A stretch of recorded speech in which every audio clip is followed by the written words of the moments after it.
গাজীপুরের শ্রীপুরে প্রেমের ফাঁদে ফেলে প্রতারণার অভিযোগে হানি ট্র্যাপ চক্রের 4 সদস্যকে আটক করে পুলিশের সোপর্দ করেছে স্থানীয় জনতা।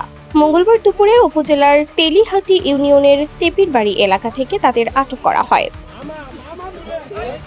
স্থানীয়দের অভিযোগ, চক্রটি দীর্ঘদিন ধরে তরুণদের প্রেমের ফাঁদে ফেলে খোকন নামে এক ব্যক্তির বাড়িতে ডেকে আনত। পরে আপত্তিকর ভিডিও ধারণ ও ব্ল্যাকমেইল করে হাতিয়ে নিত মোটা অঙ্কের টাকা।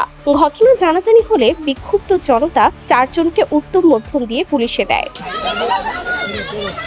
আটককৃতদের মধ্যে স্থানীয় কলেজের 2 ছাত্রী রয়েছে। খবর পেয়ে শ্রীপুর থানা পুলিশ ঘটনাস্থল থেকে 4 জনকে হেফাজতে নেয় এবং একটি মোটরসাইকেল জব্দ করে। মূল অভিযুক্ত মুক্তা পালিয়ে গেলেও মামলা প্রক্রিয়াধীন বলে জানিয়েছে পুলিশ।